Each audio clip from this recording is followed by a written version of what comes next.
Welcome to Lifestyle Solopreneur, the community for entrepreneurs who put lifestyle first. Join your host, Flavia Barris, as she interviews successful lifestyle solopreneurs and shares ideas to help you find the perfect balance between lifestyle, business, and self. Flavia is an attorney, marketing expert, and founder of several online academies. She's been featured in major media, including BBC World News, The Wall Street Journal, The New York Post, ESPN Television, and more. Join us for this episode of Lifestyle Solopreneur.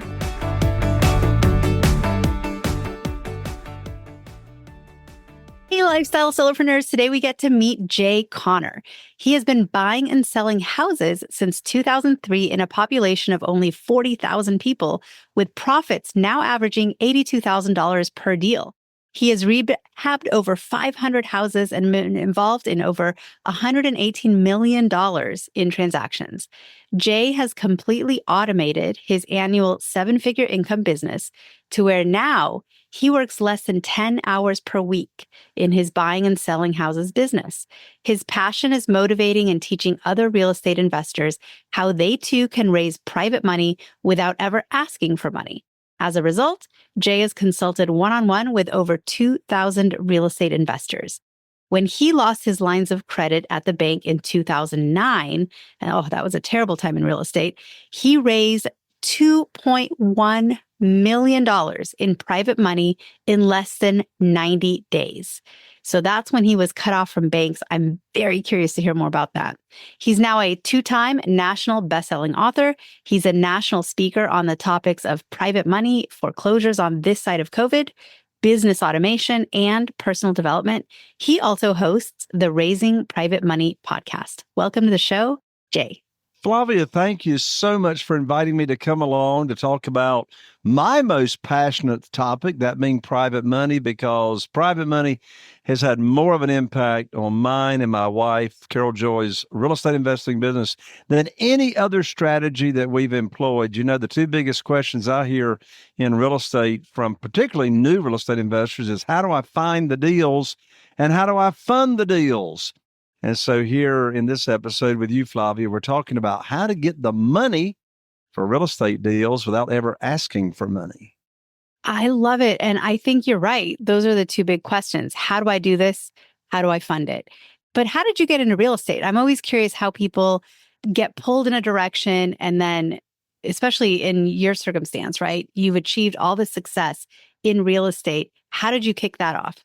Well, I was actually raised by my father, Wallace Connor, who was in the housing industry for decades and decades. His company was the largest retailer of mobile homes or manufactured housing in 1988, that far back. And so I was raised in an environment of learning how to help other families get and own affordable housing. And so that industry and the financing for the consumer of that product virtually went away in 2003. So I knew if I ever got out of mobile homes, manufactured housing that I had been raised in, that I wanted to get into single family houses. And so in 2003, my wife, Carol Joy, and I started this buying and selling house business here in Eastern North Carolina. Our total population or target market that we invest in is only 40,000 people. We do 2 to 3 deals a month, flips, that is. Average profits now are 82,000. I don't share any of those stats to brag or pat myself on the back at all. The reason I share that or those statistics is to make a point, and that is there's a case to be made that it's a lot better to invest in a smaller area out in the suburbs, smaller population. I'd rather be a big fish in a small pond and actually dominate the market.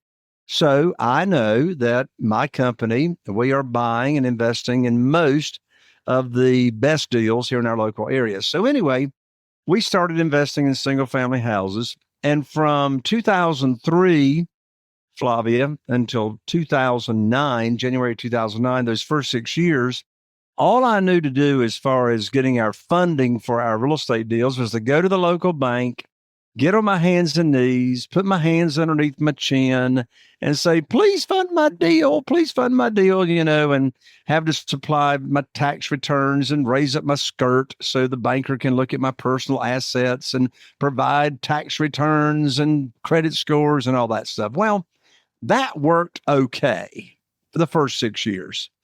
But then, Flavia, something happened in January 2009, 6 years into this business. I called up my banker. His name was Steve. He'd been my banker for 6 years. And I told Steve about 2 houses that I had under contract to purchase. And I thought, Flavia, I still had a line of credit at the bank. Anyway, told him about these 2 deals. Well, Steve told me over the phone that, Jay, he says, we're not loaning money out to real estate investors anymore. I said, Steve, why are you not loaning money out anymore? And why are you telling me I've lost my line of credit with no notice? And Steve said, Jay, don't you know there's a global financial crisis going on right now? I said, no, but you just gave me a global financial crisis. I don't have a way to fund my 2 deals that are under contract. So, Flavia, I hung up the phone and I sat here at my desk for a moment and I asked myself a very, very important question. And the question I asked myself was, I said, Jay, who do you know that can help you with your problem? And by the way, these people going around saying every problem's an opportunity, I want to throw up. I didn't have an opportunity. I had a problem. Now, that problem became a huge opportunity because, quite frankly, you and I wouldn't be here on your show today without that problem. But nonetheless, I needed a solution to my problem. So I asked myself that very powerful question. And this question will help anyone fix any problem they have. Relationships, career, financial, health, it doesn't matter. Ask yourself the question, who do you know that can help you with your problem? Well, when I asked myself that question, I immediately thought of my good friend, Jeff Blankenship, who lived in Greensboro, North Carolina at the time. And we know each other through church and gospel singings and a cappella singing and all that kind of stuff. In fact, we just saw Jeff and his wife 3 weeks ago here at a gospel a cappella singing in Eastern North Carolina. Anyway, I called up Jeff. He was investing in real estate back in 2009. And I told him what had happened with getting cut off at the bank. I said, Jeff, how are you funding your deals? He said, well, Jay, have you ever heard of private lenders and private money and how individuals can loan you money and invest in your deals and earn high rates of return safely and securely? I said, no. He said, well, have you ever heard of self-directed IRAs and how what's called a third-party custodian can actually house people's retirement funds, and they can loan their retirement money out to you on your real estate deals, and they can earn tax-free or tax-deferred income? I said, Jeff, I have no idea what you're talking about. But I knew Jeff had told me something. So I hung up the phone, and Flavia, I studied private money, private lending, what it is, where to find these people. And in less than 90 days, I was able to raise $2,150,000. And again, I don't share that to brag.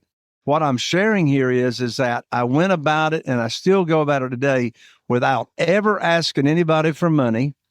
And what do? Instead of applying for a mortgage, I simply offer the program, offer the mortgages without having to beg, chase, persuade, sell, try to talk anybody into anything. So today, I've got 47 private lenders, individuals that are funding our deals. Not one of them had ever heard of private money or private lending until I taught them about it. See, that's the big secret. Lead with a servant's heart. We're not asking for money. We're teaching people about this opportunity. And none of these 47 private lenders that I have today had ever heard of private money. They never heard of self-directed IRAs and how they can use their retirement funds. So it's all about leading with teaching, not asking, begging, or chasing. You're just simply offering the opportunity. And I'll tell you a big secret, and then I'll turn it back over to you, Flavia. A big secret on getting money raised is separating the conversations between offering the opportunity and teaching somebody about how they can become a private lender, and then actually having a deal for them to fund. Because you see, if I talk about private money and the opportunity at the same time in the initial conversation with having a deal for them to fund, number one, I ask them to make too many decisions. And number two, and here's a writer downer, quote unquote, Jay Conner said it, desperation's got a smell to it. So the worst time to be raising private money for your real estate deals is when you need it for a deal. So we simply teach, educate. They let us know how much they've got to work with. If they have retirement funds, we introduce them to a self-directed IRA company that they can move their funds over to. Then we call them up with the good news phone call and have a deal for them to fund. And they fund the deal without me even asking. There's 4 things I tell people when I've got a deal for them to fund. And here it is. I call them up. I say, I got great news for you. I can now put your money to work. I got a house in Newport with an after repaired value of $200,000. The funding required for it is $150,000. I know that matches up to the funds that you told me you have. Closing is going to be next Friday. Need to have your funds wired to my real estate attorney's trust account by next Thursday. And I'm going to have my real estate attorney email you the wiring instructions. That's the end of the conversation. The most stupid thing I could ask my private lender is, do you want to fund the deal? Well, of course they want to fund the deal. They've been waiting for the good news phone call. They already know the program. I'm not going to bring a deal for them to fund unless it matches the criteria of the program. So again, it's all about owning that real estate between your ears before you try to own any real estate, because it's all about teaching people and offering them opportunities. No chasing, no begging, no selling, no persuading. I'd much rather have money chase me than me chasing money. And so go a little bit into what a self-directed IRA is. I know there's people listening who may have not heard of this. In fact, there was a time you hadn't heard of it. And, you grew up in sort of the real estate world. And I do know a little bit about it, but I'd love to hear your sort of overview, just the 101 basics, so that people can understand what it is. Sure. So a self-directed IRA, and by the way, you're right, Flavia, I never heard of self-directed IRA companies until February of 2009, when I first started digging into private money. But a self-directed IRA company, also known as a third-party custodian, is a company that is approved by the IRS. And their function is not to give financial advice. They can't give any financial advice. All they can be is a custodian of an individual's retirement funds. Now, most people starting out using retirement self-directed IRA companies, they'll take an existing retirement fund that they're not happy with. They may have a 401k at a previous employer, and it's still there with that administrator, and they haven't moved those retirement funds out. Or they may have retirement funds in a traditional stock brokerage, such as Charles Schwab, Morgan Stanley, etc. And perhaps they're not happy with the volatility of the stock market or whatever. So they can take those dedicated retirement funds, and they can, without any tax effect, no penalties, they can transfer those funds over to an IRS-approved self-directed IRA company. And it normally takes about 2 weeks to get those funds moved over. In fact, most self-directed IRA companies will actually move those funds for the client. And once their account is funded, now they can take those retirement funds. They can be a private lender, loan those monies out, loan those funds out to a real estate investor or entrepreneur, invest in deals. There's all kinds of things they can do with that money. They can actually be a real estate investor themselves and take retirement funds and invest in real estate, and all the profit that comes back into their retirement account from the profit is either tax-free or tax-deferred, depending on the type of retirement account that they've got. And so these projects you work on, at one point you said the word flip, you call these properties projects. Give us the overview, the 101 on what it is that you personally do in the real estate world today. Sure. So today, what I'm primarily doing are single family flips, where we buy the property, we use private money to fund it, Most of the properties we buy do need some renovation, anywhere from 20,000 to 60 or 70,000, depending on the project. All that's funded with private money, taking none of my own money to the closing table. And typically our hold time is 9 months. The reason for that is we've got so many projects and deals going. That house, from the time we buy it, could sit there without any renovation being done to it for 2 or 3 months. Then the average renovation is going to take 3 months or so. So now we've had it 6 months. Then we'll put it on the market, and then we'll typically close and cash out within 45 to 60 days after that. Now, I still do what I call terms deals. We'll buy single family houses on terms, meaning either the seller of the property will give us a carryback and they be the bank and we make payments to them, or we'll buy what's called subject to the existing note, where they transfer ownership to us. They agree to leave the mortgage in their name and we agree to make their payments. If there are past due on payments, such as a foreclosure, we'll bring their payments current. And then typically when we buy a house on terms, we'll turn around and sell it on terms, meaning typically on lease purchase or rent to own, to a end buyer, and then we help them get ready for a mortgage, and then everybody gets cashed out. Amazing. And so you've picked a market that you knew very well. What advice would you have for a real estate investor who's thinking they want to do something like this, but they don't know where? As far as which market? Yes. You mentioned that being out maybe in a suburban market, in a smaller area, but what kind of population count do you look for when you're advising people on which market to approach? I'm sure yours isn't the only one out there that has opportunities and would be a good market to do this kind of work in. But should people also look at big cities? Should they look at rural areas? Where are the best places to do these kinds of flips and renovation type investments in the country? Great question. I don't recommend the big cities because you've already got all that competition there in the big cities. I'd rather, again, as I said, be a big fish in a small pond, and I'd rather dominate the market. So I'd say not rural areas, because with rural areas, you may go a mile or two before you see a house. Well, that's hard to get comps, sold comps, when you go to sell, or even to know the value when you buy. So I want houses to be around houses. My rule of thumb is I want the occupant of that home to be able to get to a Walmart, or at least to eggs and milk and bread, within 5 to 10 minutes of the home. Otherwise, you're going to lose a pool of buyers that want to live that far out. But I definitely recommend, I'm in the 40,000. I would say the ideal would be 100,000 people, 100,000 population.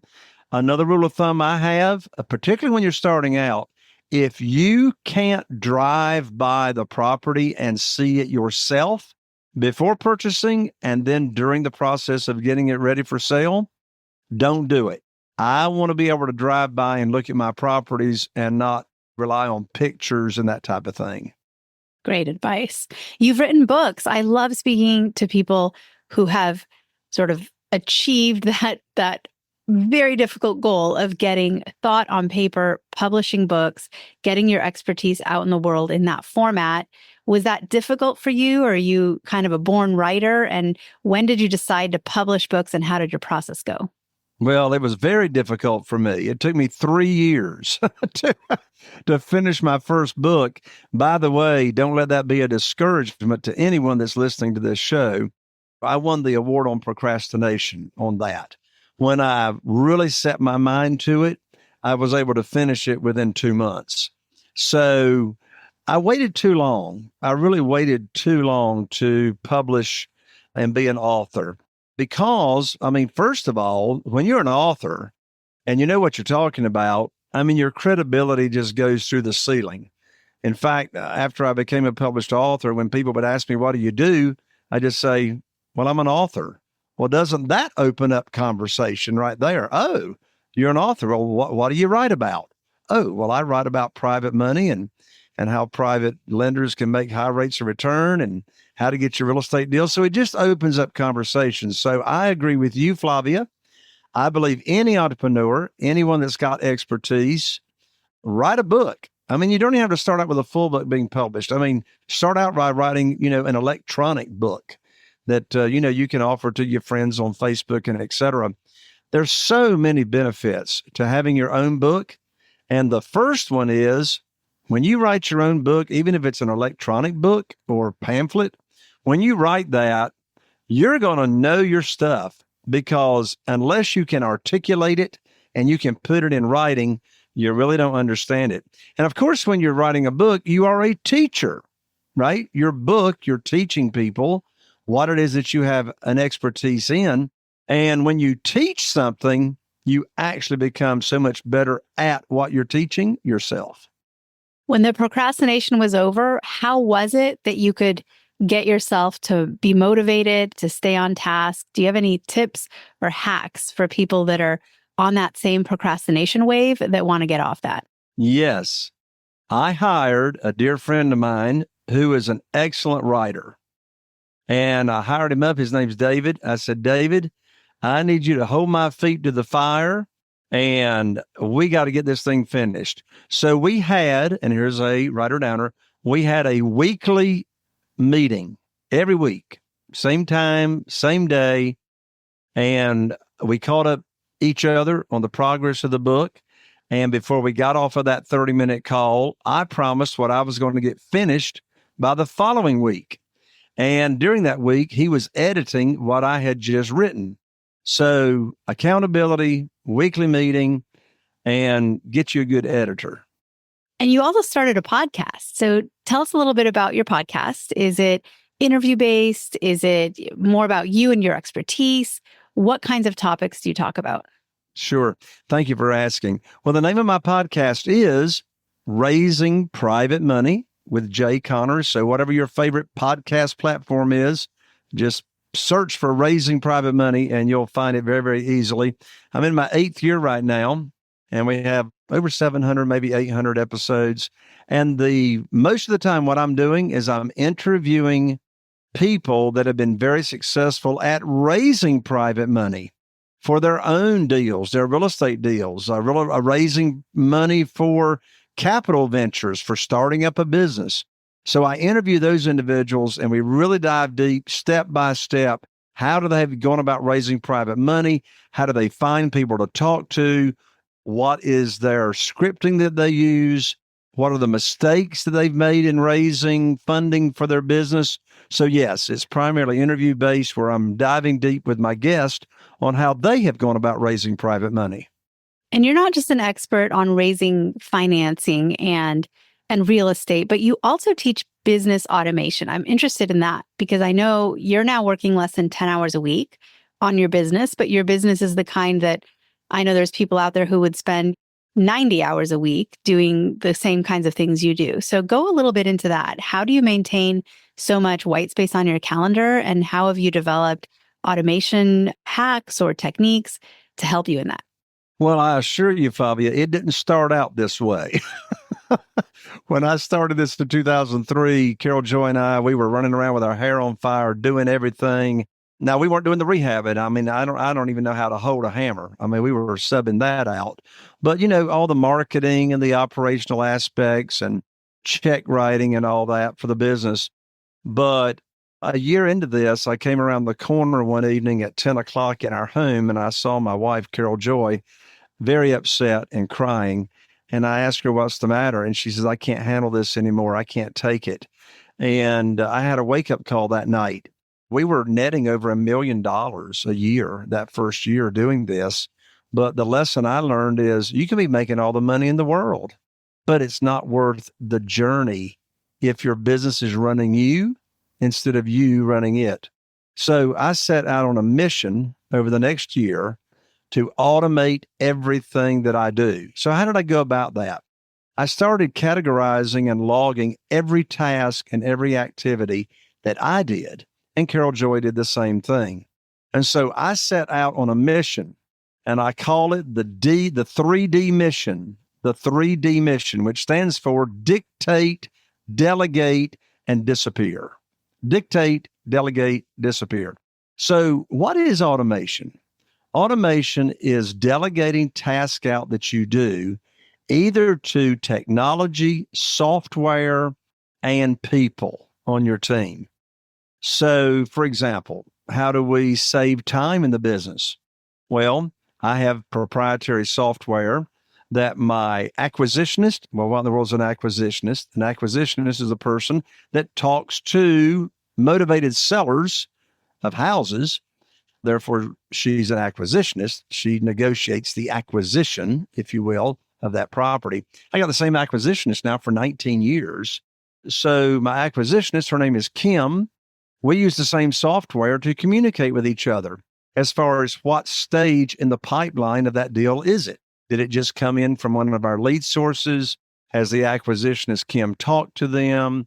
Have I reviewed the numbers? Does it make sense for the team to go look at the property and estimate repairs? What's my offer? Well, my acquisitionist and I, we never talk. I did call and wish her happy Thanksgiving not too long ago, but I mean, as far as business, it's all communicated in the software. So we save hours and hours and hours of time simply by keeping notes in that software. I have a full-time lead manager, and Trixie's been with me for 6 years, and her job is to make sure no leads fall through the crack, and making sure that we don't lose any of the leads and everybody's being followed up with. And then I have virtual assistants that save me time and money on automating the business. I have a virtual assistant that is in charge of Facebook ads, posting Facebook ads looking for motivated sellers. I have another virtual assistant that is an outbound caller. And so she calls on the phone every day, Monday through Friday, potential motivated sellers. So we have these virtual assistants, we got the software, we got the team. And so the key to automation here is actually the less number of tasks that I personally do, and the more I get out of the way, actually, the more money I make. When I started out automating and delegating, I thought nobody else could do what I did as good as I can. And to my surprise, most of my team, with what they do it actually better than I could do it. So get your team in place, put your checks and balances in place, and you run your business and don't let your business run you. I love it. We always ask our guests here on the show if there's any kind of freebie, something of value, something that's maybe a resource or something else that guests can benefit from. And you have a great offer. It's for your book, but I'll let you go into it and describe the book. I think that's a very generous offer, and I thank you in advance. So tell us a little bit about which of your books they would get. Yes. So let me recommend my most recent book, which is called Where to Get the Money Now. Where to Get the Money Now. The subtitle is How and Where to Get Money for Your Real Estate Deals Without Relying on Traditional or Hard Money Lenders. So this is not an ebook. This is an actual book. You can get it on Amazon for $20, but free is better, FREE. I will autograph this book for you and ship it 3-day express mail. And all you got to do is just cover shipping. And the book really goes into very easy to understand, step-by-step on how to find these private lenders. I actually have in the book the program that I offer my private lenders that you can duplicate. So you can get this book at www.jayconner.com/book. Again, that's jayconner.com/book, and I'll autograph it and rush it right out to you. That's amazing. Thank you so much. And we also always duplicate all of our guests' offers in podcastguestgift.com. That's our vault where we keep all of our guest offers. So that's podcastguestgift.com. We are so excited to have had you on the show today. I think this is one of those eye-opening episodes where a lot of people learned a lot. Maybe they'd never heard of private money, or that you are allowed to do different things with your retirement account other than just investing it in a mutual fund or the stock market, or kind of the sort of plain vanilla, boring ways to invest. There's ways to be a little bit more, I think self-directed is a great word for it, because it's a little, you have more direction. You can actually decide what kind of investment your money's going to go into, and it's still there growing for retirement. So it really does seem like a win-win. Jay, any final thoughts to motivate people to move forward to achieve their own goals before we say goodbye today? Yes, thank you for asking, Flavia. I had the blessing and the privilege of meeting in person John Maxwell just a few weeks ago. Had a great chat with him. He was the keynote speaker for our mastermind group. And when it was opened up to Q&A, a lady in the audience asked John Maxwell, said, "What's the one attribute or characteristic you have that you would attribute to so much success that you've had?" And he says, that answer is easy. He says, "I just fail more than other people." And he went on to explain what that means. He says, the average person out there, they try 10 things, probably going to fail 7 times, but they got 3 wins. He says, while they're trying 10 new things, I'm trying 100 new things, which means I may fail 70 times, but I got 30 wins. And so he followed that up with a question. And he says, here's the question to ask yourself. When's the last time you did something new for the first time? Start taking action quicker, sooner, and now. Amazing advice. Jay, it's been such a pleasure today. Thank you so much for being on the show and sharing your expertise and your motivation. Flavia, thank you for having me. God bless you. Hey everyone, thank you so much for joining us, and I hope you enjoyed the show. Don't forget to subscribe to this podcast, and if you leave a review on iTunes, I promise I will read every single review. If you know someone who makes a full-time living from part-time work, and maybe this is you, please visit lifestylesolopreneur.com to nominate a guest or to nominate yourself. Because remember this, money doesn't buy happiness. But money in the hands of a happy person, there is no greater tool. Today's episode was brought to you by the Get Shift Done program. It's a lifestyle-changing online class to help you define your business and lifestyle ambitions and to set goals in a way you've never experienced before. This class will 10x your daily productivity with methods that will blow your mind. And if you use a coupon code podcast, the class tuition is 99% off. Visit GetShiftDone.com to enroll today.